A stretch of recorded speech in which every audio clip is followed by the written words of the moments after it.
안녕하세요. 기독교 청년들에 의한 기독교 청년들을 위한 기상청 19화 시작합니다.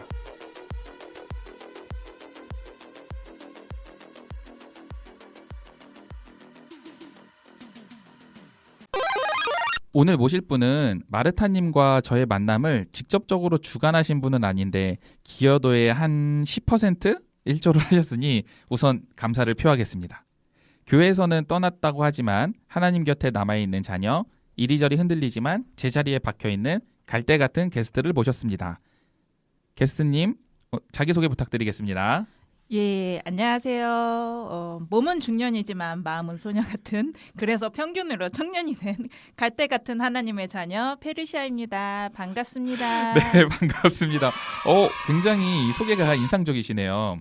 예, 아니 제가 이 방송을 되게 자주 듣는데 방송을 들을 때 꼭 그 청년임을 강조를 하더라고요. 네네. 근데 제 나이대로 봤었을 때는 이게 절대로 청년일 수가 없는 나이라서 마음은 내가 굉장히 소녀이니까 그래 나는 어느 정도 청년이지 않을까 싶어가지고 이런 멘트를 제가 직접 고민해서 작성해가지고 오늘 읽어봤습니다.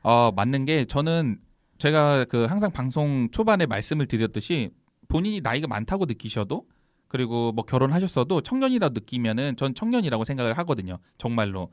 물론 제가 결혼하고 이제 나이를 조금씩 먹어가고 있어서 이런 건 아니긴 하지만 왜냐면은 뭐 청년이라는 기준이 뭐 국가에서 정해지는 기준도 있고 하지만 뭐 내가 청년으로서 뭐 이렇게 신앙적으로나 아니면 삶적으로 열심히 살아가고 싶다 하는데 그걸 누가 말리겠습니까? 네, 맞아요. 농촌에서는 제 나이 정도면은 막내 중에 막내이고 맞아요. 가가지고서 나이 들으신 어르신 분들 가가지고서 일도 도와드리고 그래야 되는 나이라서 뭐 저는 아직 몸으로 봤었을 때 외모상으로 봤었을 때는 청년이라고 아무도 생각하진 않지만 아니에요.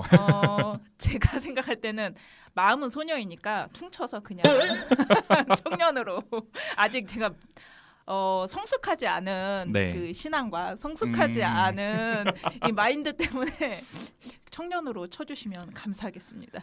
그거는 오늘 들으시는 청취자님들께서 한번 판단을 각자 하실 것 같긴 하네요. 네. 전에 한번 제가 섬으로 갔었다가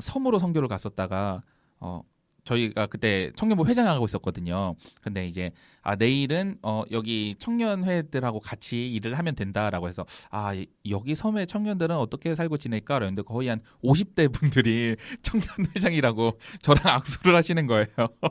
그래서 맞아요. 여기 진짜 우리가 뭐 농촌이나 어촌이나 이런 곳은 청년이 어쨌든 그 나이대가 가장 활발하고 열심히 일할 때니까 청년인 거잖아요.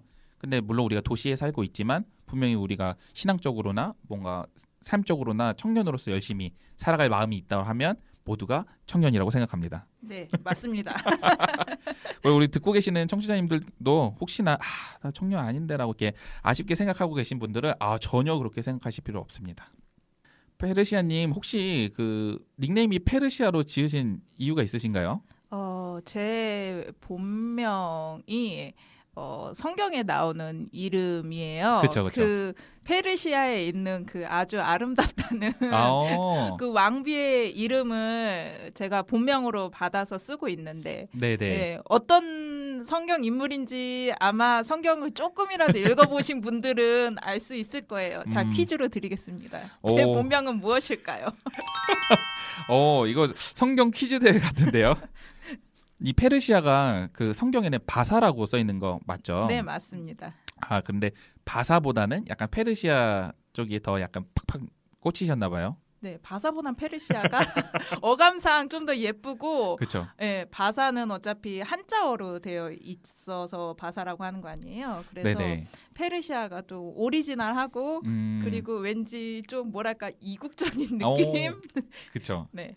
그리고 제가 포켓몬고 고인물 유저거든요. 그 포켓몬고에 보면은 페르시온이라는 포켓몬이 있어요. 네, 아주 잘 알고 있습니다. 네, 약간 그 느낌도 좀 나시는 것 같아요. 감사하다 해야 되나? 페르시온도 한번 검색해 보세요. 네. 저희가 오프라인에서는 좀 몇 번 만났는데 온라인에서는 사실 거의 매일 보는 사이잖아요. 네네. 근데 뭐 이제 아직 마레타님이 안 오시긴 했지만 뭔가 이렇게 셋이서 만나는 조합이 굉장히 신기하기도 하고 주님의 큰 그림이 좀 기대가 되는 것 같아요. 뭐 저는 한 2번 뵀나요? 세 번째 보는 거죠? 네, 맞습니다. 한 번은 제 결혼식에 와주셔가지고 네. 정말 감사하게 생각하고 있습니다. 아, 너무 멋지셨어요. 아, 이게 뭐 그런 화장을 인생에서 2번째 하는 거거든요. 첫 번째는 스튜디오 촬영할 때, 2번째는 결혼식 당일에. 근데 저 입구 앞에서 잘렸잖아요.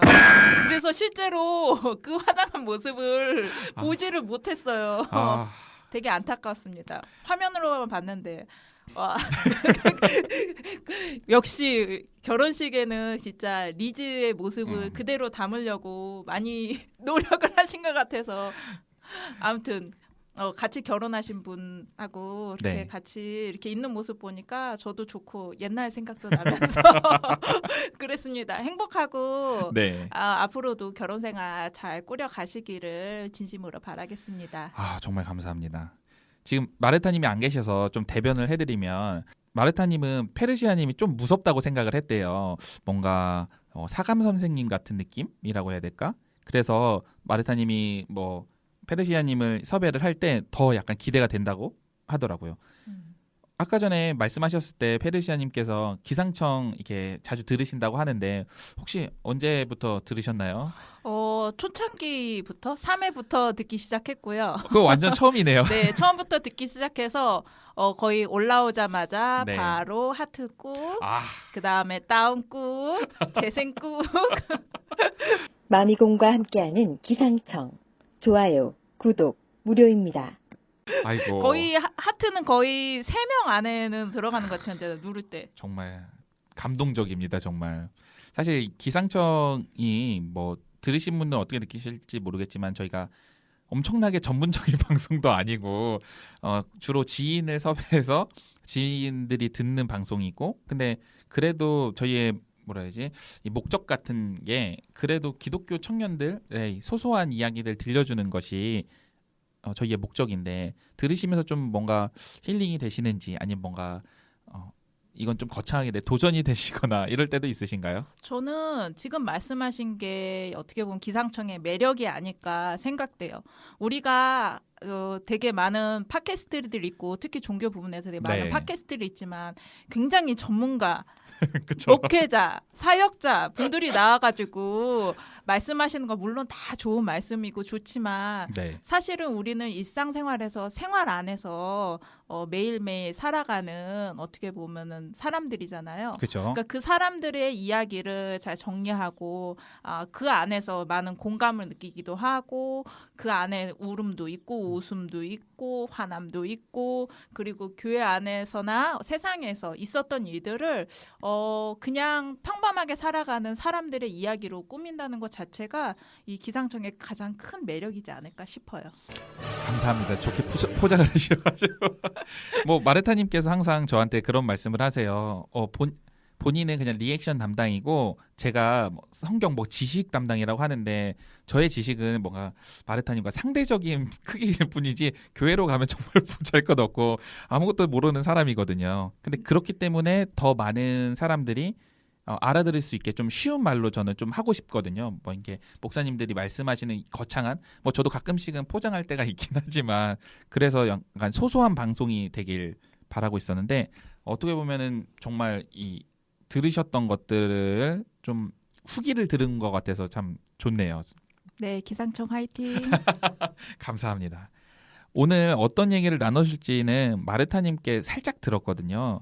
왠지 저도 공감이 가는 얘기가 많을 것 같긴 한데 어떤 일을 하셨었고 그리고 어떤 삶을 지금 살고 계신가요?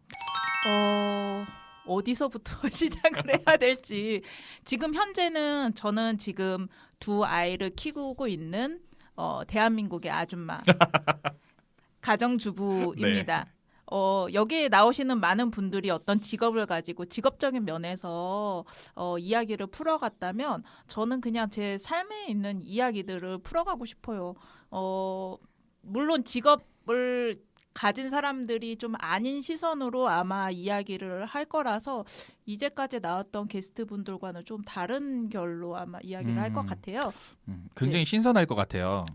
뭐 신선할 수도 있고 아닐 수도 있고. 예전에 그러니까 저희가 방송을 계속 하면서 조금씩 보완을 해가는데 한 번은 너무 직업 얘기만 해서 좀 우리가 그래도 기독교 방송인데 막 이런 얘기도 하면서 조금씩 맞춰가고 있는데 오늘은 그래도 그냥 직업이 없으시다고 하지만 어떻게 보면은 우리나라의 직업 중 하나가 주부인 거잖아요. 가정주부.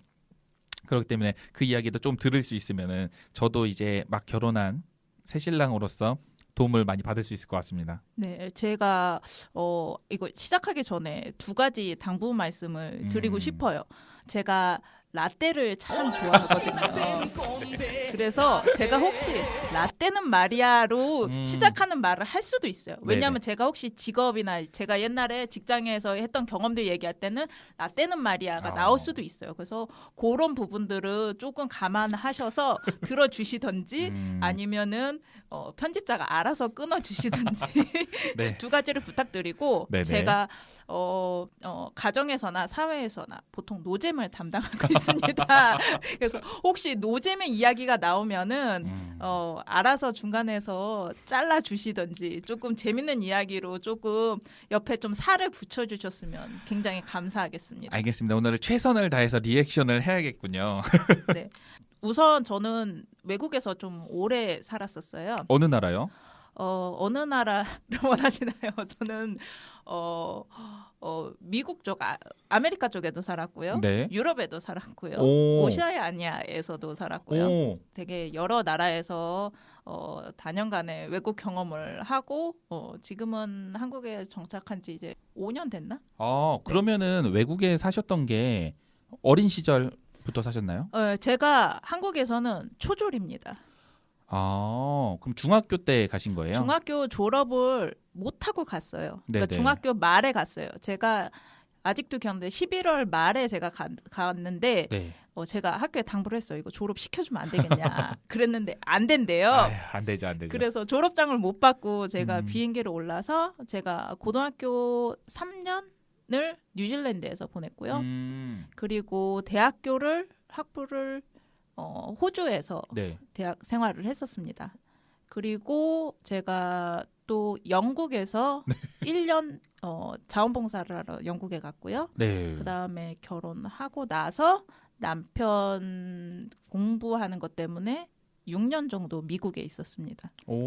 그래서 한 총 13년 정도를 해외에서 떠돌다가 왔습니다. 좀 역마살이 있죠. 이런 얘기하면 안 되나? 기독교 방송에서 역마살이 있다고 보통 표현하는데 네. 예, 좀 그렇게 지냈습니다. 약간 저는 지금까지 해외를 딱 2번 가봤거든요. 2번 갔는데 2번 다 베트남에 갔고 한 번은 여행을 갔고 한 번은 선교를 가서 뭔가 해외에 대한 이런 환상, 해외에 대한 약간 꿈 같은 게 있어요. 특히나 지금 말씀하신 뉴질랜드, 미국 이런 데는 멀리 있는 해외잖아요. 베트남은 그때 비행기 타고 한 6시간? 4시간? 잘 기억은 안 나는데 그렇게 갔던 것 같거든요. 그리고 뭔가 동남아 사람들 같은 경우에는 그래도 우리나라에 살고 있는 사람들도 많이 있고 해서 좀 그래도 너무 낯설진 않은데 저는 완전히 멀리 서양에 가면은 정말 다른 나라에 간 것 같다라는 생각이 들 것 같거든요. 근데 그러면 남편분께서 6년간 뭐 미국에서 공부를 하셨다고 하는데 그러면 그걸 졸업하고 다시 한국으로 오신 건가요? 네, 한국에 졸업하고 2015년도에 왔으니까 예, 지금 거의 한 5년 돼가고 있네요. 그럼 어디서 만나신 거예요? 어느 나라에서? 남편이요? 네네. 혹시 남편 얘기를 할 줄은 훅 들어오시네. 저 남편이랑 춤추다 만났습니다. 한국에서요? 이거 완전 반전인데요. 제가 뭐 영어가 그렇게 오래 살아도 그렇게 막 능통하진 않아요. 고등학교 때 가긴 해서 그냥 어느 정도 생활 영어 하는 수준인데 남편을 만났을 때 저한테 처음 했던 말이 충청도에서 오셨냐고. 아 진짜요? 말이 너무 느리다고. 영어가 느리다는 거야? 아니 한국말 자체가 느릿느릿하고 그때는 영어로 있는 그 사회에 있다 보니까 네. 한국말이 바로바로 떠오르지가 않아요. 그쵸. 그래서 조금 텀을 두면서 이야기를 했는데 그게 되게 매력적이었나 봐요. 아 진짜요? 그래서 저한테 그렇게 작업 멘트를 던지더라고요. 그래서 만났습니다. 그러면은 원래 한국에서 만나긴 하셨지만 그러면 두 분 다 어디 원래 거주하고 계실 때? 남편은 계속 한국에서 있었고요. 네. 제가 한국에서 이제 졸업하고선 이제 있었을 때 그때 만난 거죠. 졸업하고 한국 들어와서. 그러면은 해외 생활을 이제 청산을 하고 약간 이제 한국에 다시 돌아와야겠다 해서 있다가 네. 또 떠나신 거네요, 그러면? 제가 한국에 들어오고 나서 저는 사실 되게 아무 생각 없이 네. 유학을 갔고 왜? 공부를 못해서. 근데 그게 유학이라기보다는 가족들이 거기서 살았던 건 아니에요? 이민 간 게 아니라 그러면 혼자 가신 거였어요? 언니랑 저랑 둘이 보냈어요. 엄마가 그렇구나. 저만 보내면 안 되니까 공부 잘하는 언니를 끌어가지고 이제 언니랑 둘이 가게 됐죠. 그래서 공부를 하고 왔는데 공부를 사실 저는 언어학을 전공했거든요. 호주에서. 네. 네네. 그래서 언어학을 전공한 이유도 다른 이유가 없고 네. 그냥 수학 과학이 싫어서 그래서 이제 학부를 알아봤는데 네. 그나마 다른 건 잘 모르겠어요. 사회학, 철학 모르겠어. 다 들어봤는데 아닌 것 같은 거예요. 네. 그나마 가장 쉬웠던 언어학을 택해서 언어학을 전공을 했어요. 졸업하고 나니까 할 일이 없는 거예요. 그렇구나. 그래서 그때는 제가 선교의 마음도 막 있고 막 엄청 불탔을 때라 해외 선교로 나가서 성경 번역을 하고 막 파푸아뉴기니에 뭐 8,000개의 언어가 있다는데 이거 내가 다 번역하겠다라고 생각을 해서 그 준비를 하려고 했었는데 네. 거기에도 돈이 들어가더라고요. 아무래도 그걸 배우려면. 그렇죠. 근데 제가 갔었을 때는 이미 IMF 때 그때 한창 힘들었었을 때 유학을 갔었고 지방 사정도 그렇게 넉넉한 편에서 간 것이 아니었기 때문에 한국에 들어왔어야 되는 상황이었고 근데 한국에 들어와서도 이제 제가 무엇을 해야 될지 모르고 굉장히 방황을 하고 아무 대책 없이 그냥 살았던 것 같아요. 지금 페르시아님이 녹음을 하고 있는 이 시점에는 방송이 아직 안 된 편이지만 YQ채님이 지난번에 방송을 해서 해외에서 유학한 생활을 이야기를 해줬어요. 근데 YQ채님 같은 경우에는 청취자님들은 지금 이미 들으셨겠네요. YQ채님은 그냥 갔다가 이거 아닐 것 같은데 이러다 내 인생 망할 것 같은데 금방 때려치고 돌아왔다고 하더라고요. 물론 뭐 YQ채님이 금수저셔서 뭐 돌아와도 뭐 여러 가지 부모님이 실망 정도만 하시고 뭐 그런 건 없으셨긴 했는데 중간에 이렇게 때려치고 돌아오는 게 사실 쉽지 않은 거죠. 네, 저는 뭐든지 그냥 순리대로 움직이는 스타일이어서 그냥 고등학교 나왔으니까 대학교 가야 되는구나. 그래서 대학을 졸업을 했어요. 대학을 졸업을 하고 나니까 이제 일을 해야 되는구나 싶었는데 제가 할 수 있는 일이 별로 없는 거예요. 이미 그때는 유학을 어떤 그런 어드반티지가 네. 많이 떨어진 상황이에요. 옛날에는 유학만 갔다 오면은 그쵸. 회사에서 막 모셔가고 그랬거든요. 네. 근데 이제 그게 얘네들이 다 잘하는 건 아니고 얘네가 사회 부정자도 많고 한국에서 한국 그 사회생활 적응 못할 것 같은 애들이 그때 막 나오기 시작했어요. 그러면서 사람들이 이제 유학생들을 안 뽑기 시작했어요. 근데 이제 제가 차라리 무슨 어떤 특정 전공을 했으면 모르겠는데 언어학을 가지고선 어느 회사로 들어가기는 쉽지 않았던 거죠. 요즘 말이 아닌가? 한 몇 년 전에 얘기했던 문송합니다. 약간 이런 느낌이네요. 네, 그렇다고 할 수 있죠. 그렇다고 제가 더 학문을 더 하고 싶어서 그런 길로 가고자 하는 마음도 그때는 없었고 우선 재정적인 여건도 안 됐고 그러다가 이제 방황을 하다가 꽃집에서도 일을 해봤고요. 네네. 네, 아는 사람 통해서. 네. 그리고 되게 어렵게 그때 1년 영국으로 자원봉사를 떠났죠. 그래서 저한테 그 자원봉사라는 거는 도피처 같은 거였어요. 그쵸. 이게 어떻게 보면 좀 공감이 많이 가는 것들 중에 하나가 교회를 다니는 청년들이 주로 자기 수능 성적이 안 나와서 갑자기 하나님이 부르셨다고 막 신학과 가서 목사한다. 약간 그런 느낌으로 도피처로 가는 거잖아요. 그래서 지난 방송에 금수저 우리 YQ채님도 입학을 할 때 그랬다고 하더라고요. 성적이 잘 안 나왔고 갑자기 신학과를 갔다고 하더라고요. 그냥 한 학기 만에 자퇴를 했다고 하긴 하는데 그러면 제가 좀 여쭤보고 싶은 게 해외 생활의 이 어려움들도 있을 거잖아요. 해외 생활을 오래 하시면서 좀 어려웠던 부분이 뭐가 있으실까요? 글쎄, 너무 오랫동안 있어서 어느 시점을 얘기해야 될지 잘 모르겠는데 우선 가장 최근을 들어보면 저는 남편이 제가 결혼하기 전부터 자기는 미국에 유학을 가야 되겠다고 얘기를 했었어요. 네. 그래서 저를 부인으로 삼지 않았나 싶기도 해요. 왜냐하면 제가 유학 경험도 있고 영어도 되고 적응을 잘할 것 같고 그쵸. 그리고 자기가 못하는 거 다 해줄 것 같은 그리고 내가 뭐 커리어를 막 그렇게 엄청 생각해가지고 나는 미국에 안 가고 그냥 나는 나의 삶을 찾을 거야 라고도 생각을 안 할 것 같고 그래서 저를 결정한 건지 모르겠는데 아무튼 그래서 남편이 유학을 간다고 해서 결혼 전부터 준비를 했고 네. 제가 첫째 아이 임신하고 출산하고 7개월 아이 7개월 때 미국행 비행기를 탔어요. 네. 그러니까 7개월 때 전혀 모르는 낯선 곳으로 가서 저 혼자서 육아를 했던 그 시기가 좀 되게 힘들었었죠. 남편은 적응하느라 바쁘고 그쵸. 공부하느라 바쁘고 그랬기 때문에 전혀 저를 도와줄 수가 없는 상황이었어요. 그래서 그때 가장 힘들었었고 그리고 우선 제일 힘들었던 거는 전반적으로 외로움. 누가 나를 알아주지 않는 외로움. 이게 거기에 막 한인들이 막 모여 살고 그래서 막 이렇게 네트워크 이런 건 없나요, 전혀?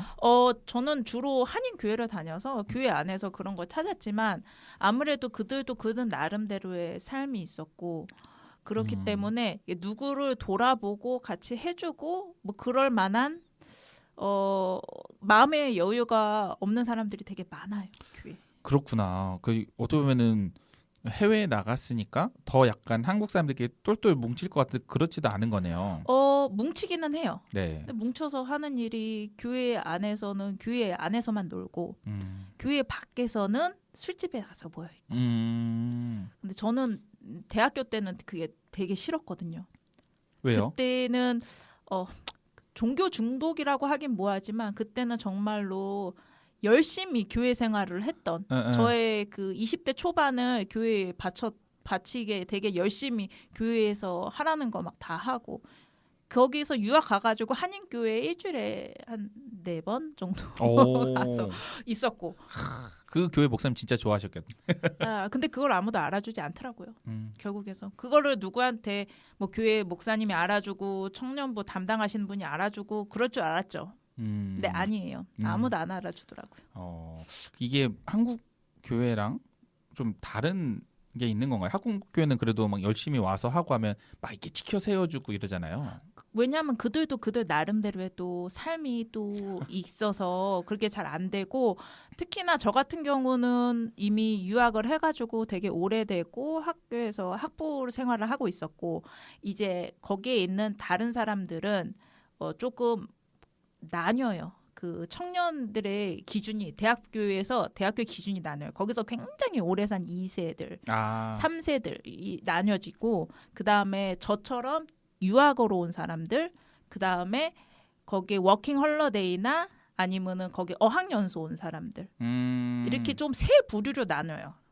세 부류로 나누는데 이들은 어떻게 보면 되게 섞일 수가 없어요. 저는 그나마 중간에 있어서 조금 그나마 잘 좀 섞일 수 있었는데 이게 전혀 완전 처음 이제 어떤 나라에 가서 있는 사람들하고 거기서 굉장히 오래된 사람들하고는 섞이기가 굉장히 힘들어요. 문화적 차이가 있기 때문에. 뭐 이게 위아래로 계급 같은 게 있는 건 아니고 그냥 다른 사람인 거군요. 네.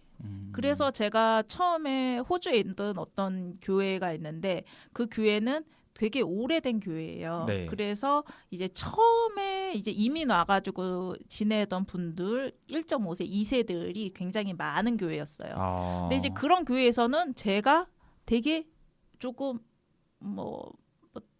아닌 좀 아싸의 기운이 이제 느껴지는 거죠. 네네. 그리고 이제 그들은 얘기할 때 이제 다 영어로 얘기하는데 저는 이제 거기에 끼지를 못하는 거죠. 그러니까 이제 상대적으로 막 박탈감이 들면서 그런 것 때문에 좀 힘들었었고 그리고 거기에는 그 그 기존에 있던 목사님, 그 담임 목사님이나 그 설교의 예배 이런 부분들 되게 진부한 거예요. 그리고 이제 유학해 보신 분들은 좀 아실 수도 있는데 거기에 오래 산 사람들이 특히 거기에 있는 2세들, 3세들 이런 사람들이 굉장히 생각해보면 외국이면 막 엄청 막 자유분방하고 놀 것 같잖아요. 그럴 것 같아요. 절대 아니에요. 그래요? 그 사람들은 되게 보수적이에요. 왜 그러죠? 이건 저의 개인적인 의견이라서 꼭 모든 사람들이 다 그렇다는 건 아님을 말씀드립니다. 그래서 제가 느꼈을 때는 되게 보수적인 사람들이 많아요. 그래서 막 교회 안에 있으면은 뭐 어떻게 교회에 있는 사람들이 막 술을 마셔 뭐 이런 분위기. 전혀 처음 들어본 이야기예요. 그런 이제 곳에 있다가 거기에 있는 예배에 제가 너무 실망을 하고 예배 이렇게 해서 굳이 예배를 드려야 되나라는 생각 때문에 제가 교회를 옮기게 됩니다. 그러면 저희가 이제 어떻게 하다 보니까 자연스럽게 이제 신앙적인 이야기가 나왔는데 우리 신앙 이야기에 본격적으로 들어가기 앞서서 마르타님을 잠시 모셔오도록 하겠습니다. 안녕하세요, 마르타입니다. 저는 사실 열심히 일한 건 아니고 그냥 개같이 기다리다 왔어요. 업체에서 대기하라 그래가지고. 여러분 지금 마르타님 평소보다 톤 떨어져 있는 거 보이시죠? 아니 지금 컨디션이 사실 제가 어제 말씀드렸잖아요. 그래가지고 컨디션이 좋지 않은데 와 일까지 이러니까 거기다 우리 사장님 너무 좋아가지고 우리 사장님이 제가 입사한 지 1년 반 됐고 이제 막내가 2년 됐는데 2년 만에 처음으로 점심에 탕수육을 사준 거예요. 그래서 왜 탕수육 사주지? 이랬어요. 근데 저희가 원래 선물 없이 그 떡값 있죠? 떡값으로 20만 원을 주거든요. 근데 오늘 그걸 안 주는 거예요. 그래서 뭐야 탕수육하고 퉁쳤나 봐 이러고서는 이제 설마 이랬는데 진짜 이제 저 나올 때까지 안 주더라고요. 그래서 지금 약간 분노 게이지가 조금 더 오른 상태라. 아니 사장님이 쓰레기인 거는 계속 알고 있었는데 저한테 그런 얘기를 했었거든요. 일하는 동안 중국집을 가면 뭐 밥을 거의 사지도 않기도 하는데 하면 항상 짜장면 뭐 이렇게 단품으로만 돼서 최대한 비싼 거 뭐 송이덮밥 막 이런 거 시키신다고 했는데 탕수육을 사도 제가 엄청 깜짝 놀랐는데. 그쵸, 엄청 깜짝 놀랐죠. 탕수육을 자기가 시키겠다는 거예요. 그래서 오늘 왜 이러나 했더니 알고 보니 그 20만 원과 탕수육을 퉁친 거였더라고요. 그분은 정말 탕수육이 엄청 큰 그건 것 같아요. 그런가 봐요. 아니 근데 이 와중에 이제 저 동거인이 집에 신선 식품이 배송됐다고. 그래서 뭐야 이러고 보니까 금가루 뿌려진 한우가 온 거예요. 그래서 야 니네 회사 대박이다 이랬거든요. 근데 걔네도 원래 봉투 주는데 봉투 안 주고 이번에 그 소고기 금가루 뿌려진 걸로 이제 퉁쳤다고 그러더라고요. 그래서 다 힘든가? 약간 이렇게 생각하려고는 하는데 은혜롭지 못하네요. 그렇죠. 뭐 다 힘들긴 하는데 탕수육은 너무 심했죠. 진짜 어이없어요. 뭐 난자완스라든가 뭐 깐풍기 뭐 이런 것도 아니고. 그렇죠. 제가 지금 약을 먹고 있어서 술을 못 하거든요. 근데 점심에 자기 혼자 신나가지고 그 빼갈? 고량주. 그거 시켜서 한 병을 다 마시는 거예요. 그러더니 지금 사무실에서 자고 있어요. 술 취해가지고 운전을 못하니까. 제가 듣기로는 오늘 그 점심 식사하시고 사장님은 먼저 퇴근하신다고 들었는데. 제가 그랬잖아요. 근데 갑자기 고량주 시키길래 뭐지 속으로 운전 어떻게 하려고 그러지? 이랬는데 갑자기 사무실 들어오더니 막 이거 자는 거예요. 나 진짜 어이없어가지고. 그분 진짜 연구대상이에요. 상상 초월이에요. 존버하겠습니다. 우선 실업급여 타야 되니까. 존버할게요. 마르타님 페르시아님도 되게 오랜만에 보시나요? 아니요. 한 2주 만에? 2주일 된 것 같은데 2주일을 맞죠? 그런가요? 미국님 결혼식 때 뵀으니까. 네, 맞아요. 감사합니다. 또 한 번 감사. 근데 그 한우 잘 보면은 그 안에 봉투가 들어있을 수도 있으니까 그런가요? 잘 찾아보시길 바랍니다. 그렇구나. 진짜 기대하겠습니다. 아니 어제 라디오 사연 중에 나왔더라고요. 어떤 사람이 뭐가 와가지고 딴 집에 보냈는데 그 안에 사실 봉투가 들어있었다고. 시어머니한테 보냈는데 그 안에 50만 원이 들어있었대요. 대박이다. 회사에서 그 안에 50만 원 넣어서 보냈는데. 와 진짜 좋은 회사네요. 그러니까요. 혹시 모르니까 열심히 한번 뒤져보세요. 다음 방송 때 후기 좀 알려주세요. 알겠습니다. 지금 저 이어서 하면 되는 거죠? 네네. 그쵸? 이어서 들어오세요. 아유 참 죄송하고요 여러분. 여튼 페르시아님 제가 처음에 본명 듣고 모태신앙이신가 이랬잖아요. 근데 여쭤보니까 이제 되게 기독교 집안이고 그 다음에 교육자 집안이시라고. 예, 그래서 혹시 어릴 때 어떤 환경에서 자라셨는지 왠지 막 교육자 집안 이러면은 일반 가정교육보다 2배 막 되게 빡셀 것 같은 느낌이 있거든요. 빡세지는 않았고요. 우선 저는 나름 기독교 4대 집안이라고 해야 되나? 저희 할아버지 때부터 저희 엄마 쪽이나 아빠 쪽이나 다 3대 이상이고요. 왜냐면 그때부터 저희 이제 할머니 할아버지 다 4분 모두 북한에서 내려오셨어요. 피난민으로 내려오셨는데 그때 이미 거기에다 교회를 지으시고 거기에서 계속 있었고 그 아버님 때부터 계속 믿음 생활을 이어 나오셨기 때문에 저는 뭐 한국의 그 제사 문화라든지 네. 이런 거에 대해서 전혀 접해보진 않고 그렇게 자랐어요. 그런데다가 저희 그 할아버님의 형님분이 이제 그 일제시대 때 돌아가셨어요. 순교로 돌아가시고 그래서 이제 그 영향으로 저희 할아버지께서 이제 목회를 하시게 된 거죠. 그래서 이제 제 이름이 성경 이름이 된 거예요. 되게 예뻐요. 본명 들으셨죠? 네, 아까 전에 네, 했어요. 네, 우리 성경 퀴즈 했어요. 제 이름은 과연 무엇일까? 진짜요? 네. 성경 퀴즈. 네, 그래서 네. 그런 환경에서 있다 보니까 기독교 문화는 이제 어떻게 보면 되게 자연스러운 문화인 거고, 그리고 아버지께서 또 고등학교 교사시고 엄마도 이제 교pon을 잡으신 적이 있었어요. 그렇기 때문에 어떻게 보면 아버지는 굉장히 엄한 교육자 집안이었고, 근데 단지 이제 엄마는 조금 되게 오픈되고 풀어놓고 좀 방목 스타일로 저를 키우셨어요. 그래서 2가지의 영향을 다 받은 그런 케이스죠. 그래서 아까 전에 저는 유학이 아니라 이민을 간 줄 알았거든요. 갑자기 중학교 때 보내셨다고 해가지고. 근데 뭐 교권을 잡고 계셨으면 사실 넘어가시기가 좀 어렵긴 하셨겠네요. 왜냐면 하시는 일이 여기서는 교육 공무원이긴 한데 글로 넘어갔을 때는 사실 이렇게 뭔가 연결하기가 어렵거든요. 교육 쪽이 또 다시 그 교사 자격증을 따야 되고 또 다시 이렇게 해야 되니까. 그 교육자 집안이라고 하니까 갑자기 생각나는 친구가 있는데 뭐 이건 진짜 다른 얘기예요. 아니 제가 대학원에 갔는데 그 대학원 어떤 애가 뭐 자기 소개할 때만 자꾸 교육자 집안이라는 거예요. 그래서 내가 아니 뭐 교육자 집안이라봤자 뭐 교수하시나 뭐 교사하시나 이렇게 심드렁했거든요. 근데 알고 보니까 아버지가 옛날에 막 교육부 장관하고 뭐 네. 교육감 하고 그래서 오, 네. 나중에 들은 거예요. 야 너 인정 교육자 집안 이러더라고요. 그게 갑자기 생각이 났어요. 네, 저는 교육자 집안이긴 한데 그냥 엄한 아버지 그 다음에 기독교 문화에서 자란 그 다음에 이제 친척분들 중에서도 이제 선교사 하셨던 분도 있고 저 전도사 하신 분도 있고 큰아빠는 필리핀에서 선교하시다가 사고로 돌아가셨고 하여튼 그리고 이제 저희 저희 고모도 이제 전도사를 이렇게 하셨었어요. 그래서 이제 그런 환경에서 자랐기 때문에 뼛속까지 못 드시는 인 경우죠. 저희가 전번화에 이제 금수저 청년 모시고 얘기를 좀 나눴었거든요. 혹시 페르시아님 금수저신가 봐요. 금수저 전혀 아니고요. 네, 배 아플 뻔했네요. 사실 네. 살던 곳을 보면 한번 그 주택 광이 불었던 지역은 다 한 번씩은 거쳐갔어요.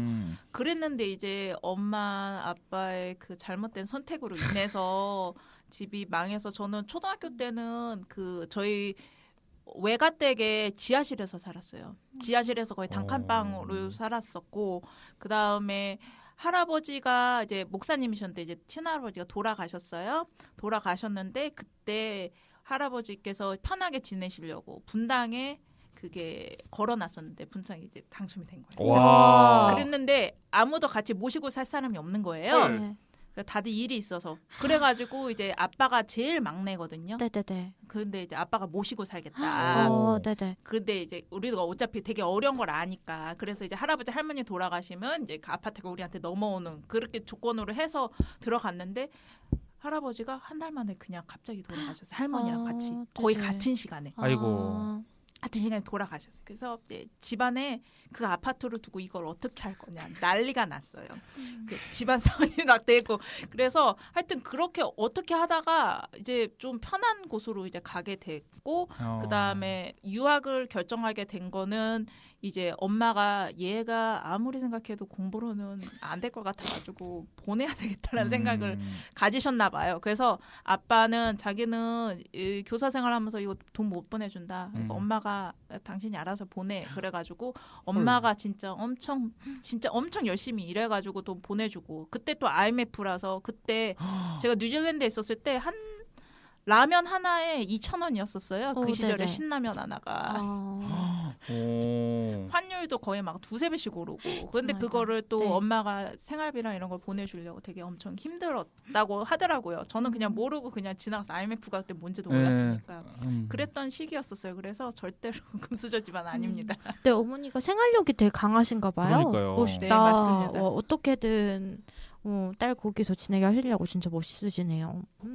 그러면 해외 거주 중에도 아까 기독교 집안에서 계속 자라셨으니까 해외 거주하시는 동안에 또 신앙생활은 계속 유지하신 거예요? 혹시 한국 교회하고 얼마나 차이점이 있는지?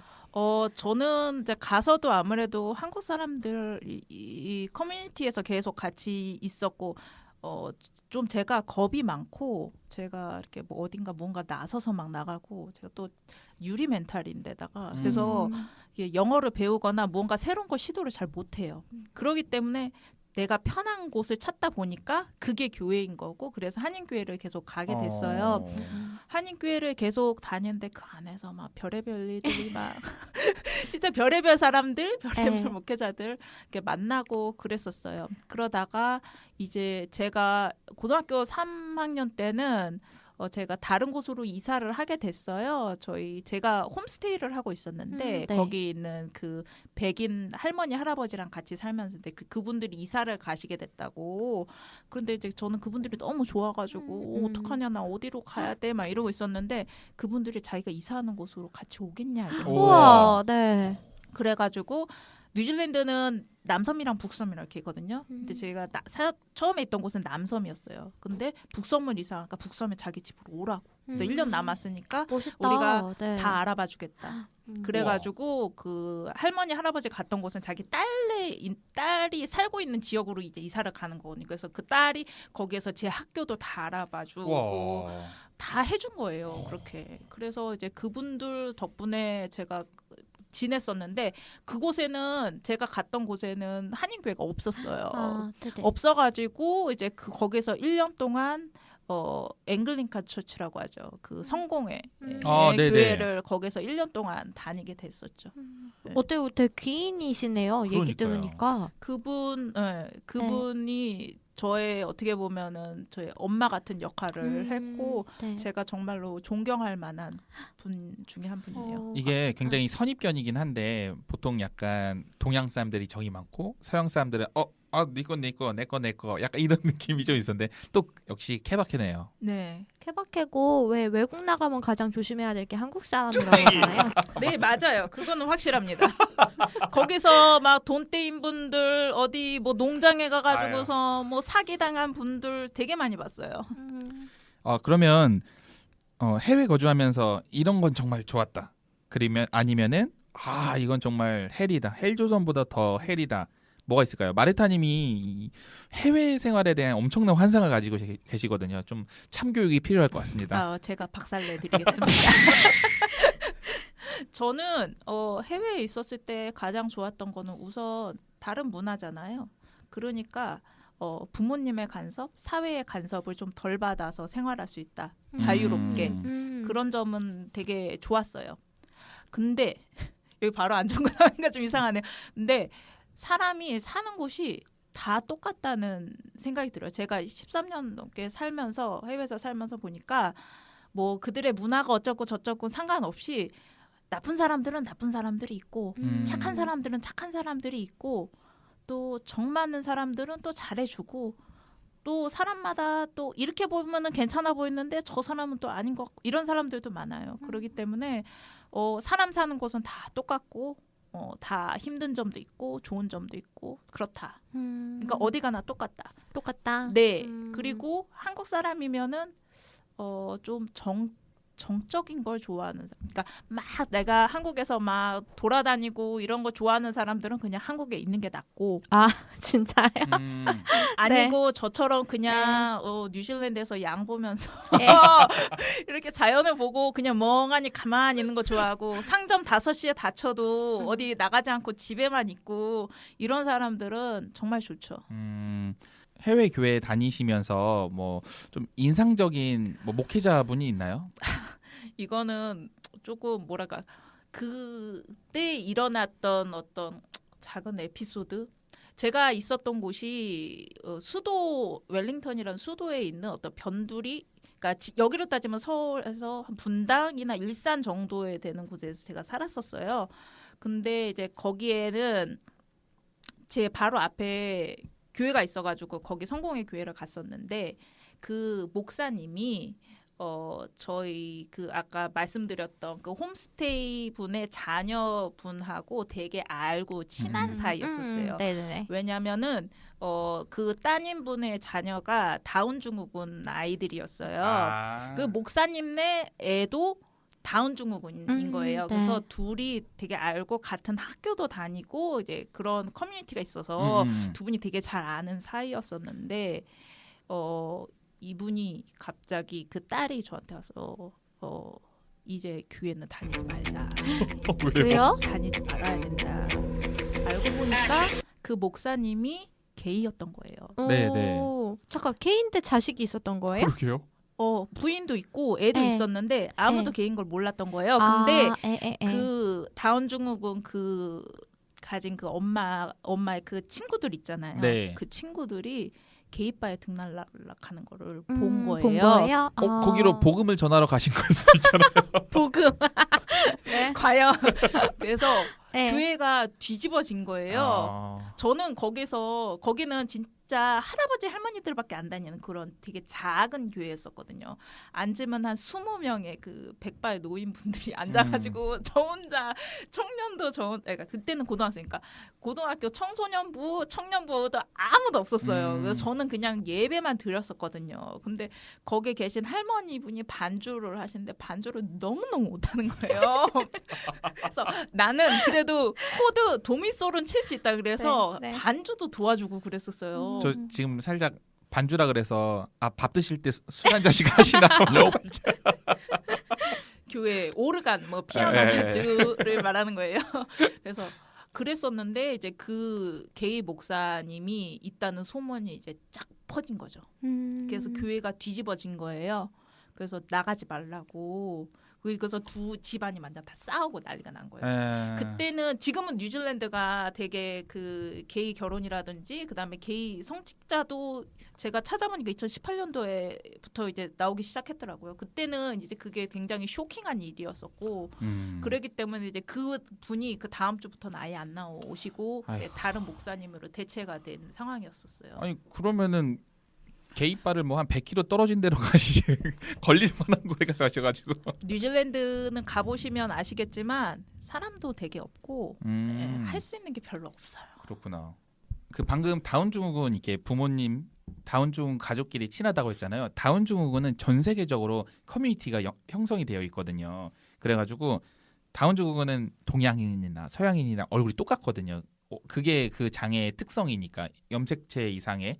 그래가지고 서로 약간 다운 집끼리는 뭔가 이 굉장히 끈끈한 게 있더라고요. 유대감 같은 건가요? 네네. 뭐 제가 그 대학교 다닐 때 같이 살았던 청각장애인 형 같은 경우는 농인회라고 있어요. 그러니까 더 이상 뭐 농인이라고 부르지 말고 우리가 청각장애인이라고 불러야 된다라고 말하지만 그 형은 항상 본인을 농인이라고 소개를 하거든요. 네. 농아인 모임. 근데 청각장애인들도 어느 장애보다 되게 결속력이 강한데 다운 증후군 같은 경우는 정말 외모에서 티가 더 많이 나는 장애라서 그런지 있더라고요. 그래서 더 친했는데 또 그것 때문에 싸움이 났고 이게 정말 해외 생활이 저도 제가 생각하는 거랑 전혀 지금 다른 이야기를 듣고 있어서 깜짝 놀라고 있어요. 저는 지금 그 게이 목사님 너무 불쌍하다고 생각하고 있어요. 왜냐면은 이게 저는 남일 같지가 않다고 생각을 하는 게 이전에 제가 이제 친하게 지냈던 오빠가 자기 친구가 게이래요. 게이인데 자기 남자 결혼을 했대요. 그러니까 왜 결혼을 했냐면은 결혼을 안 하고 이 사람이 하는 행동들이 약간 그 게이스러운 것들이 약간 나오니까 게이스럽다고 좀 하기도 그렇지만 여튼 그러니까 이 사람이 이제 위장용으로 결혼을 했어요. 결혼을 하고 자기 그 남자친구 있죠. 진짜 애인이 이제 옆으로 이사를 왔다 그러더라고요. 나는 몰라요. 제가 처음에 그 얘기를 듣고 오빠도 쓰레기다. 그걸 알면서 왜 친구는 안 말리냐. 그럼 그 여자는 뭐가 되냐. 이렇게 막 제가 욕을 했었거든요. 근데 이게 제가 얼마 전에 얘기했나요? 제 친구가 네. 게이 친구가 하나가 있는데 그 친구가 이제 홀어머니하고 살아요. 아버지가 이제 일찍 돌아가셔가지고. 근데 얘가 이제 정체성이 게이인데 어머니가 얘 정체성을 이제 조금씩 눈치를 채신 것 같아요. 그러니까 어머니가 얘한테 이제 살짝 압박을 하시는 거죠. 나는 네가 좋은 여자랑 결혼해서 빨리 손주 낳는 게 보고 싶어. 이렇게 압박을 하니까 얘가 이제 요즘 저한테 계속 힘들다고 해가지고 뭐 때문에 힘든데? 라고 물어보면은 결국엔 그 얘기. 내 정체성은 이거지만 너무나도 당연하게 이거지만 주변 환경이나 엄마들 생각하면은 나 여자하고 결혼해서 살아야 될 것 같아 하면은 이제 저는 거기서 그 여자는 뭔지야라는 말이 이제 입 밖으로 나오려고 그러다가도 얘가 그런 선택을 할 수밖에 없는 그 분위기랄까요? 그게 너무 좀 안쓰럽더라고요. 근데 갑자기 그 목사님도 혹시 어떻게 보면은 그런 것들 때문에 그런 선택을 하신 게 아닐까라는 생각도 오지랖 넓게 하게 되네요. 뭐 어찌됐든 저희가 게이 분들이나 뭐 이게 성 정체성이 좀 다른 분들 때문에 요즘에 어쨌든 포괄적 차별금지법이 사실 굉장히 이야기가 많이 오르내리고 있는데 교회 내에서도 정말 극심하게 반대하는 사람, 극심하게 찬성하는 사람, 아니면 그냥 중간 정도 하는 분들 뭐 다양한 스탠스를 갖고 있는데 저는 개인적으로는 뭐 그 법을 꼭 찬성하고 반대하고 이런 건 없긴 한데 개인적으로 이렇게 인간다운 삶은 보장을 해줘야 되지 않을까. 그쵸. 왜냐면 그 목사님, 게이 목사님도 그 다음 주부터 안 나왔다고 그랬잖아요.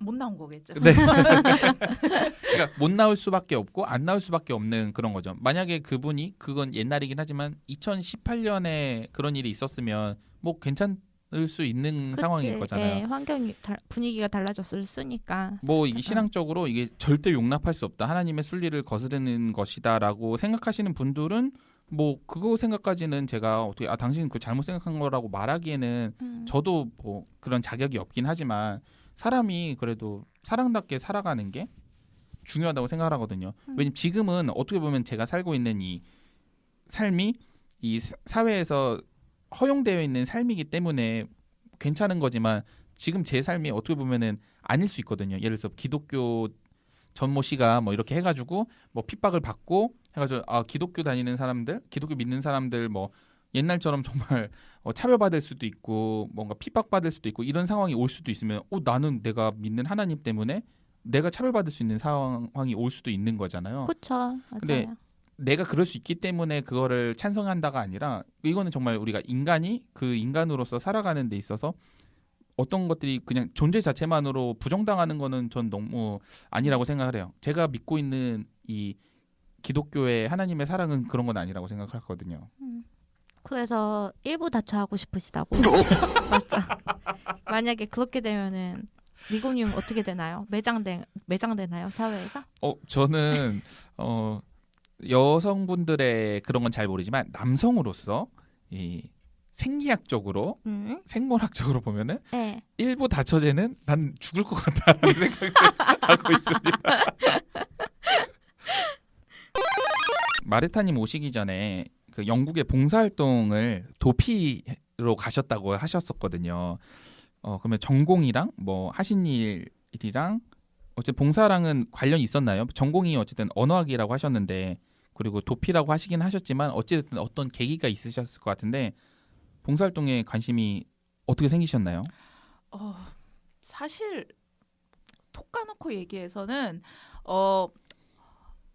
제가 집에서 놀고 있는 모습을 본 우리 어머니께서 애가 이렇게 되면 안 되겠다 싶었는지 아는 사람이 또 이런 것도 있대라고 이게 뭐 해외 나가서 봉사하는 프로그램이 있대. 그래서 너 딸 한번 시켜봐 이렇게 얘기를 했나 봐요 주변 지인이. 그래서 이제 그걸 엄마가 주워가지고 이제 저한테 이제 전달해 준 거죠. 그래서 이제 저도 거기에서 나름 뭐 면접 같은 것도 보고 해가지고 뽑혀가지고 됐어요.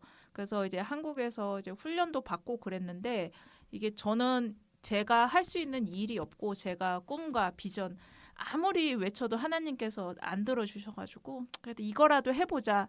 라는 마음으로 솔직히 갔어요. 제가 어떤 뭐 원대하게 뭐 봉사에 대한 뭐 꿈을 가지고 이 사람들을 위해서 내가 나의 한 몸 바쳐서 일하리라 이런 마음으로 간 게 아니라 그냥 순수하게 기회가 돼가지고 그냥 갔어요. 재미없죠. 아니요.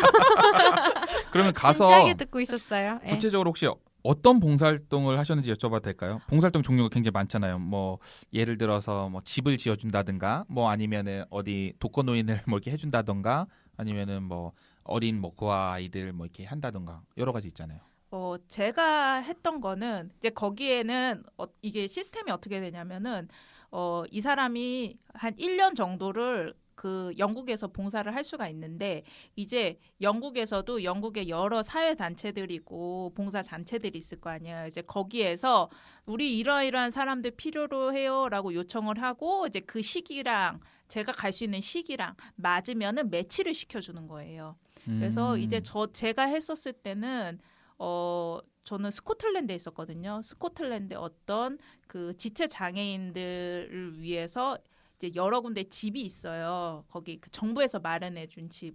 이 사람들이 원래는 어떤 한 시설에 있었는데 그 시설을 완전히 없애놓고 이 사람들을 계속 시설 안에 가둬놓는 것이 아니라 사회 안에서 같이 우리의 사회 구성원으로 살아야 되겠다. 그래서 정부 지침으로 그 사람들을 위한 집을 곳곳에 마련해 놨어요. 근데 이제 그 사람들은 지체이고 장애인이고 발달 장애인이기 때문에 누군가가 24시간 거의 상주를 해야 돼요.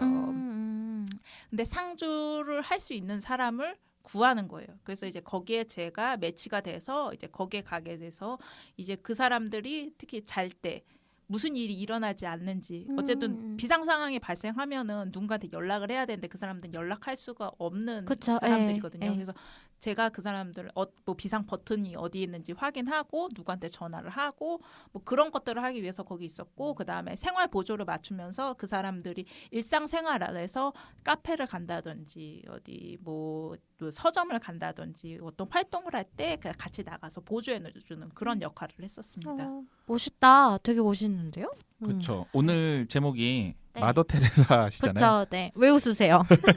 정말 이게 저도 어찌됐든 이 특수교육계에 있고 지금은 학생들을 가르치고 있지만 학생들을 가르치기 전에 대학생 때는 이런저런 봉사활동을 많이 다녔었어요. 특히나 장애인 봉사 쪽으로. 이게 조금 느낌이 다른 게 발달장애인이라고 해서 지적장애인, 자폐성 장애인 사람들한테 하는 봉사활동이 좀 다르고 지체장애인 하는 봉사활동이 좀 다르거든요. 진짜 극단적으로 예를 들면 발달장애인 자녀를 둔 부모님들 같은 경우는 얘가 이것도 또 장애 정도에 따라 좀 다르겠지만 제발 좀 의자에 좀 앉아 있었으면 좋겠다. 한시도 눈을 뗄 수가 없으니까 차라리 좀 앉아가지고 얘가 진득히 있었으면 좋겠다라고 말씀을 하시고 지체장애인 제가 학교를 갔을 때 그 부모님이 그랬어요. 이렇게 그 아이들이 다 휠체어에 누워 있어요. 근데 한 아이가 사고로 당해가지고 걔는 후천적인 지체장애인이었는데 걔는 너무 이 지체장애가 심해서 목을 못 가는 거예요. 근데 다른 애들은 이게 목을 가는 거 이렇게 막 이렇게 놀기도 하거든요. 그래서 그 어머니가 아유 그래 우리 옆에 마르타처럼 목이라도 이렇게 딱 서 있었으면 좋겠다. 그러니까 어떤 곳은 이게 조금이라도 움직였으면 좋겠고 어떤 쪽은 또 이렇게 해서 발달장애인 같은 경우에는 그 사람들이 뭔가 할 때 위험하지 않게 좀 도와주고 좀 이렇게 하는 거면은 지체장애인 같은 경우는 제가 주로 많이 했던 게 휠체어에서 아이들을 내리고 올렸다가 뭐 화장실 하는 거 기저귀 갈고 또 성인 지체장애인 같은 경우에는 지체장애인이라고 해서 모두 이렇게 뇌 기능이 없는 사람들이 아니거든요. 물론 뇌손상도 있는 사람도 있지만 뇌손상이 없는 사람들은 그냥 저희랑 똑같이 생각하고 인지를 하는 거거든요. 근데 단지 몸을 못 움직이는 그런 분들은 말동무가 되어주는 것도 있고 그리고 정말 중증인 지체장애를 가지신 분들은 몸을 일정 시간마다 돌려드려야 돼요. 욕창 때문에? 욕창도 그렇고 백인데요. 그리고 그래가지고 이웃한테 약간 도움을 요청을 해서 한 6시간, 뭐 12시간에 한 번씩 이렇게 돌려주고 하면은 되게 고마워하고 막 그러시더라고요. 저는 아무래도 이쪽 일을 하려고 하다 보니까 그런 봉사활동 많이 했던 것 같아요. 뭐 중고등학교 때는 할머니 어디 가가지고 뭐 고추 따는 거 도와드리고 이런 거 하고 봉사활동 점수 받고 이러긴 했었는데. 저는 이제 영국에서 가장 힘들었던 것 중에 하나는 그분들 중에서 제가 살고 있던 사람 3명이 저랑 같이 살았었는데 1대1이 아니네요. 1대1인 분들도 있고 1대1인 분들은 보통 혼자서 생활을 할 수 있지만 조금의 생활 보조가 필요하신 분들이 있었고 이제 제가 있던 분은 24시간 있어야 되는 분들인데 이제 그분들 목욕을 시켜줘야 돼요. 진짜 쉽지 않은데. 근데 이제 한 분은 이제 휠체어가 필요 없으신 분들도 있고 그때 이제 그분은 서서 잡고 계시면 제가 몸을 다 하나하나 닦아드려야 돼요. 근데 그러다가 가끔 실수도 하시고 네.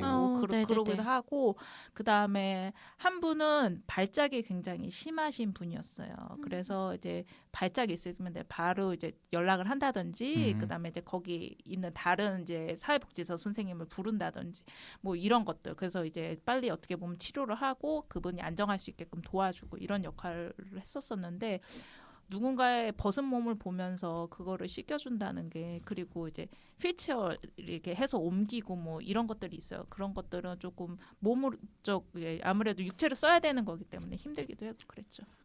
하시면서 좀 늘 행복과 은혜가 넘치셨나요? 아니요. 사실 제가 그때 가고 나서 거의 한 1주일, 2주일 만에 제가 허리 디스크가 되게 심하게 왔어요. 그래서 그때부터 지금까지 계속 허리가 되게 안 좋은 상황으로 갔었어요. 이제 거기서도 아무래도 원래는 사회복지사나 누군가를 해야 되는 일이긴 한데 어쨌든 비용을 절감하기 위해서 저 같은 이제 자원봉사자를 쓰는 거예요. 저뿐만이 아니라 저랑 같이 있었던 애 중에는 이제 일본에서 온 친구도 있었고 독일에서 온 친구도 있었고 영국에서 온 친구들도 있었어요. 이제 독일 같은 경우는 거기는 이제 군대를 가야 되는 사람들이 신청을 하면은 이제 다른 해외 EU 안에 있는 다른 곳으로 가서 이제 자원봉사를 하면은 그게 이제 군대 실적처럼 들어가는 게 있나 봐요. 아무튼 그런 친구들도 있었는데 이제 저 같은 경우는 진짜 순수한 마음에 좋아서 하는 거라서 그렇게 갔던 거라서 뭐랄까 되게 옛날 얘기하는 거네. 그래서 그때 제가 느낀 게 뭐였냐면은 내가 여기서 봉사를 하는 건 좋지만 이 사람들 나를 이용하는 건 아닐까라는 생각이 그때 처음 들었어요. 왜냐하면 나는 이렇게 봉사해가지고 봉사하면은 용돈을 줘요. 근데 그 용돈을 주는데 그게 한 일주일에 한 10,000원 돈? 완전 진짜 푼돈이었어요. 왜냐하면 거기서 먹고 자는 거를 다 해결을 할 수 있잖아요. 이제 그래서 사실 돈 쓸 일이 없어요. 돈 쓸 일이 없고 거기에서 은행 계좌를 만드는 것도 힘들어서 저는 은행 계좌를 안 먹고 그거를 하나하나 돈을 모아가지고 그래서 이제 그 돈으로 이제 여행을 다니고 그랬었거든요. 그 약간 수녀님들 시스템이랑 같아요. 지금 우리나라에 지금 수녀님들 있잖아요. 네. 거의 뭐 한 달 월급 신부님들은 제가 알기로 월급을 많이 받는데 수녀님들 한 2-3만 원 받는데요. 진짜요? 그래서 그렇게 어떻게 생활을 하냐 그랬더니 다 성당에서 나오고 남는데요. 그게 그렇다고 막 괜찮아. 그러니까 그분들은 뭐 저희가 카톨릭 그 개념은 잘 모르긴 하지만 어째 하나님께 다 드리는 거고 이 돈도 충분하다 막 이렇게 생각을 하시는지 그 생각이 갑자기 났어요. 그쵸. 뭐 명품백을 사실 것도 아니고 샤넬 루즈를 사실 것도 아닌데 근데 저는 미국님이나 아니면은 페르시아님 지금 봉사활동 얘기 때문에 생각을 해봤는데 저는 중학교 때인가 고등학교 때인가 그때 저희 막 지하철역에 이렇게 개찰구에서 막 이렇게 안내하고 이런 거 뭐 이렇게 별점 채운다고 그러나요? 봉사활동 점수 채우는 그런 시스템이 있었어요. 그래가지고 이제 한번 그 특수아동 있는 센터를 가가지고 몇 시간을 했었는데 전 그때 우선 처음으로 충격받았던 게 거기 있는 선생님들이 어차피 너네는 왔다 가는 애들이니까 정 주거나 아니면은 뭐 감정이입하지 마라. 그 다음에 얘네들 혹시라도 동정 어린 눈으로 쳐다보지 마라. 얘네들 그런 거 기가 막히게 한다. 그 다음에 얘네가 너네한테 매달리고 하는 거는 너네가 진짜 좋아서 하는 게 아니고 사람이 그리워가지고 그냥 매달리는 거니까 혹시라도 착각하지 마라. 이렇게 선생님이 말씀을 하시는데 전 그게 처음에 되게 어린 마음의 상처였거든요. 어쨌든 뭐 점수 때문에 온 거긴 하지만 근데 지금 시간 지나고 생각해보니까 저 같은 사람이 그러니까 뜨내기처럼 왔다 갔다 하는 사람이 되게 많았을 거 아니에요. 그러니까 그 받는 사람 입장에서는 충분히 그렇게 생각할 수 있겠구나라는 생각이 들고 그다음에 이게 저는 봉사활동이 달란트겠다라고 생각을 한 게 전 그때 하나도 안 행복하고 하나도 막 뭔가 가슴 벅참도 없어요. 그냥 너무 힘들고 그 애가 막 침 흘리면서 이렇게 오는데 미안한데 그게 너무 싫은 거예요. 저는 막 그래서 지금 이제 하라고 해도 저는 못할 것 같은 그런 느낌. 그래서 저는 지금도 뭔가 어려운 사람을 도와줘야 되는 일이 있으면은 뭐 제가 많이 버는 건 아니지만 차라리 이제 월급을 쪼개가지고 주는 쪽으로 하지 제가 몸봉사는 못하겠거든요. 그래서 몸봉사요? 네, 몸봉사. 그래서 두 분이 진짜 대단하신 것 같다는 생각이 드네요. 일단은 그때 그분이 말씀하신 거는 사실 저는 어쨌든 장애인을 대하는 사역 어떻게 크게 보면 장애인 사역을 하고 있는 그치, 건데 네.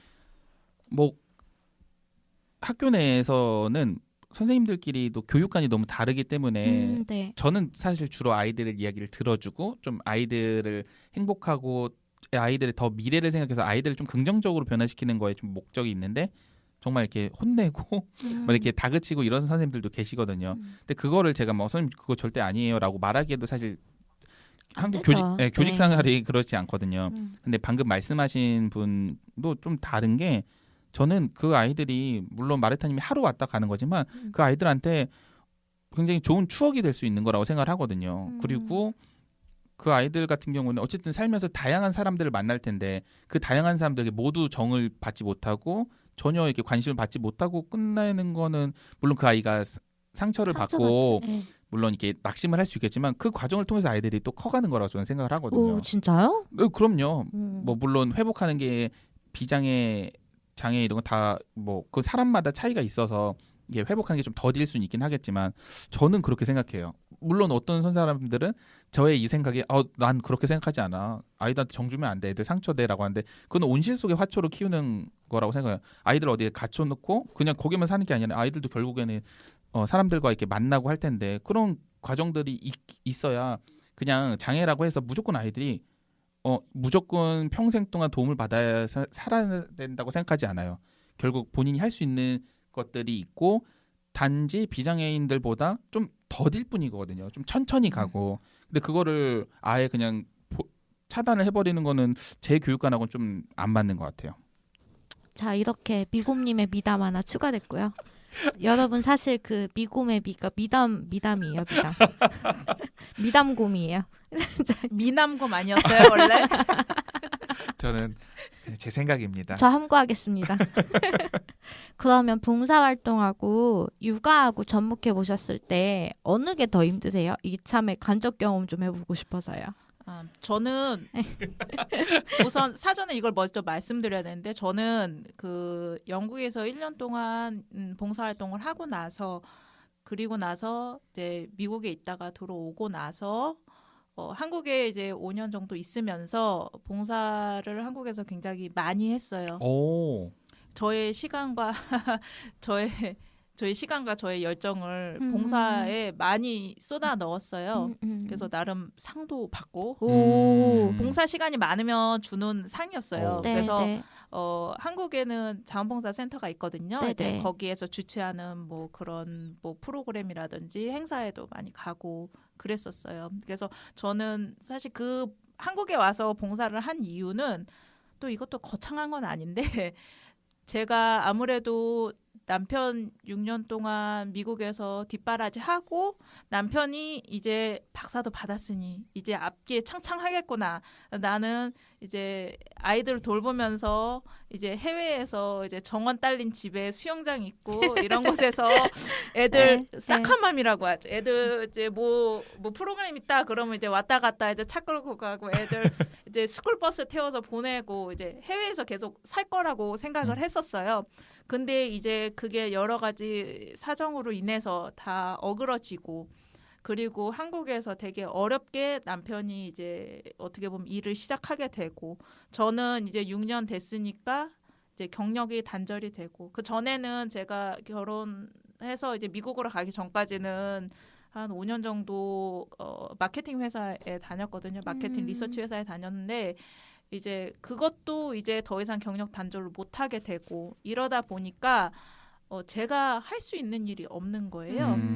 그리고 남편이 이제 직장이 이제 계속 거기에 계속 있지 않고 어떻게 보면 계약직으로 있기 때문에 여기에서 내가 무언가를 해도 제가 또다시 이사를 해야 되고 어디로 어떻게 갈지 모르는 되게 불확실한 그런 삶을 계속 살아왔기 때문에 나는 여기 왜 있을까? 나는 이 사회에서 내가 할 수 있는 일은 무엇일까?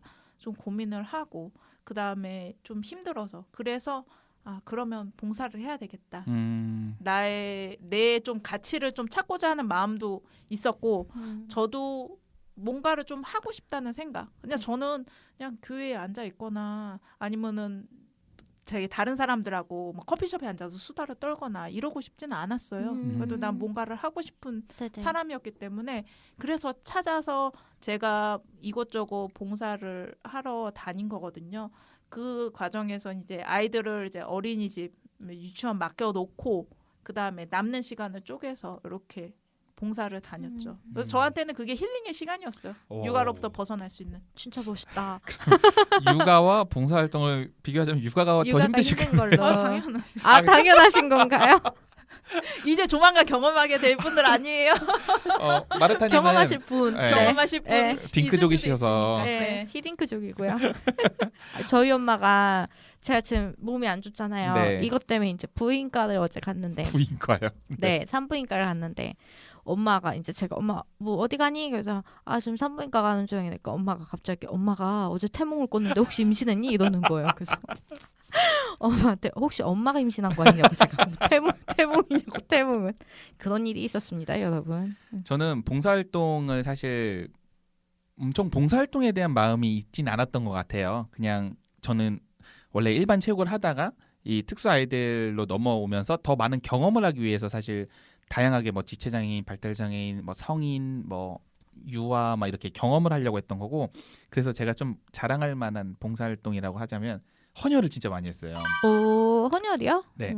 준비된 자만 할 수 있다는. 네, 네. 처음에는 뭐 거기가 갔는데 전혈이랑 혈장을 하는데 혈장은 뭐 2주에 한 번, 전혈은 2달에 한 번인데 들어보니까 혈장은 보통 어떤 약 만드는 데 사용되어지는 거고 전혈이 진짜 필요한 거라서 전혈을 하다가 그때 헌혈의 집 분이 저한테 혹시 혈소판 해보실 생각 있냐? 그래서 혈소판 뭐냐? 근데 뭐 혈소판이 굉장히 유통기한이 짧대요. 근데 필요한 사람 많은데 혈소판이 많아야지만 할 수 있대요. 근데 보통 약간 등치 큰 남자들이 많을 확률이 높다고 하더라고요.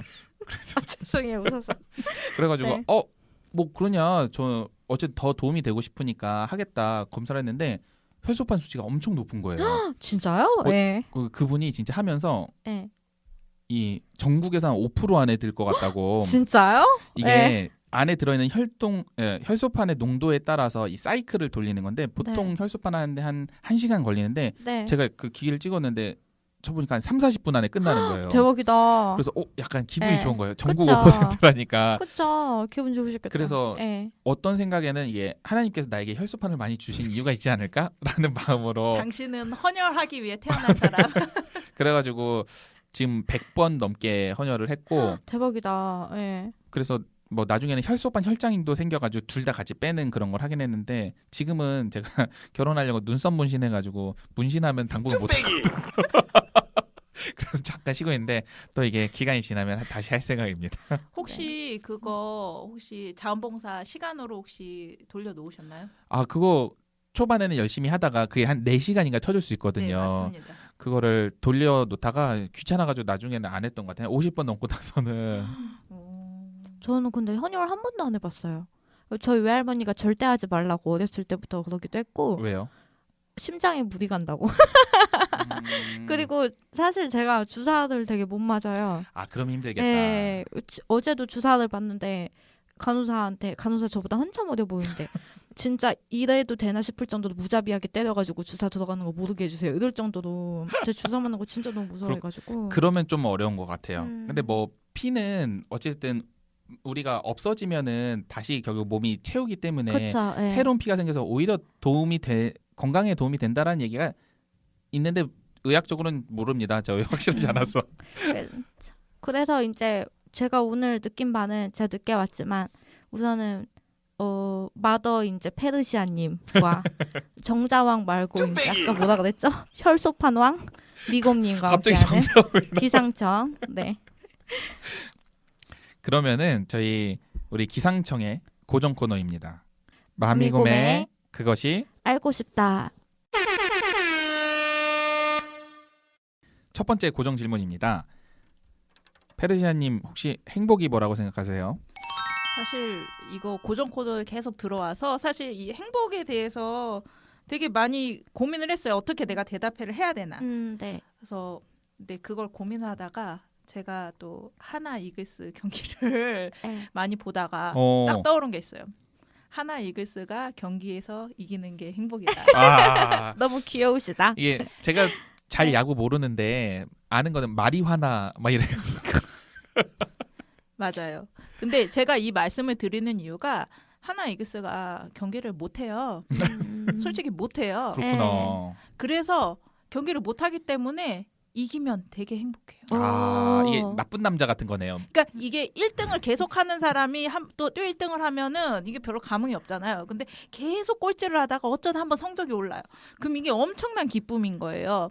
근데 저는 이 기준을 행복하고 기쁨을 좀 나누고 싶어요. 저는 그 하나 이글스 팬분들은 아시겠지만 하나가 18연패를 하면서도 하필이면 18연패를 하면서도 나는 행복합니다. 노래를 부르고서 최강 네. 하나를 외칠 수 있는 그 마음이 진정한 행복이고 진정한 기쁨이 아닐까 생각합니다. 제가 노래를 해야 되나요?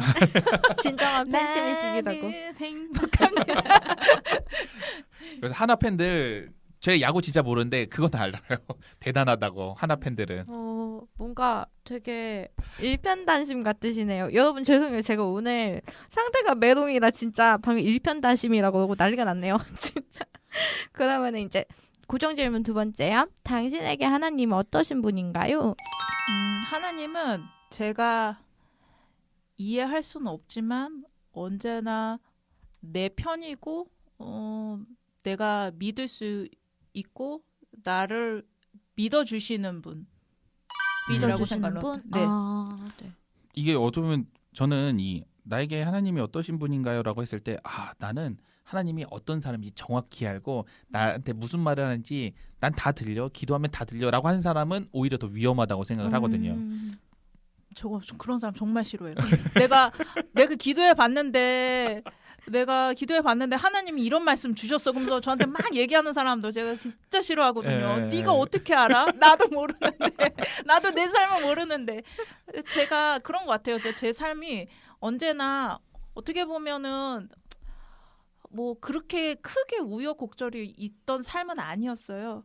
그나마 제가 자원봉사라도 할 수 있는 나에게 그런 마음을 주시고 나에게 그런 행복을 주는 것만으로도 되게 좋은데 그게 뭐랄까 하나님을 제가 막 너무 막 엄청 빠져가지고서 막 되게 열심히 다니거나 그런 성도는 아니거든요. 내가 이렇게 미지근하게 있으면서도 저는 이상하게 하나님이 날 저버릴 것 같지도 않고 내가 하나님을 저버릴 것 같지도 않아요. 그 이상한 믿음이에요. 이게 네, 밑도 끝도 없는 믿음이에요. 난 아무것도 난 열심히 하지도 않았는데 나는 왠지 하나님이 나를 버리지 않겠다는 믿음이 있어요. 이게 어떻게 보면은 4대째 믿는 그 은혜에서 나오지 않았을까라고 싶을 정도로 그런 믿음이 있어요. 아름답네요. 이걸 제가 만약에 페르시아님처럼 그런 마음이었으면 저는 난 교만이야라고 생각했을 거거든요. 왜냐면 저는 남을 위한 삶은 산 적이 별로 없기 때문에 그래서 교만이라고 생각했을 텐데 페르시아님이 그렇게 생각하신다고 하니까 진짜 그건 하나님이 주신 마음 같다는 그런 생각이 들어요. 부럽네요, 진짜. 다음 고정 질문입니다. 어떤 크리스찬이 되고 싶으세요? 저는 제가 하나님을 천국에 가서 만나면 너 수고했다 라는 말을 듣는 크리스천으로 살고 싶어요. 저는 제가 무언가를 되게 많이 가지고 있다고 생각하지 않아요. 제가 추구하는 삶이 전 최고의 팔로워가 되자가 제 어떻게 보면 삶의 목표예요. 저는 제가 리더가 될 수 없는 것도 알고 있고 제가 무언가를 해가지고 어디 최고에 올라가고 싶지도 않고 그러진 않은데 리더들이 있을 때 내가 정말로 열심히 밀어줘야 되겠다라는 생각을 가지고 있어요. 그래서 내가 어떤 일을 하거나 어떤 일에 참여하거나 했었을 때 하나님이 그래 네가 가지고 있는 그릇 안에서 너는 최선을 다했고 넌 최고였어 라는 말을 듣고 싶어요. 꼭 들으실 것 같아요. 감사합니다. 아름다운 삶을 사신 것 같아서 이게 어떻게 보면 하이라이트겠네요. 남편에게 한마디 부탁드려요. 원래 담임 목사님에게 한마디인데. 맞아요. 남편한테 한마디를 하면은 남편은 지금 교회를 떠나 있고 하나님을 떠나 있어요. 그래서 이제 제가 여러 가지 방법을 시도해가면서 당근도 주고 채찍도 주고 하면서 하나님 앞에 돌아오라 했는데 아직까지 안 돌아오고 있어요. 그래서 저는 남편한테 말고 하나님한테 한마디 하고 싶어요. 네네. 뭐라도 하시라. 이 사람 어떻게 하든지 뭐라도 하시라. 라고 말씀하고 싶어요. 꼭 들어주셨으면 좋겠습니다. 아멘. 정말.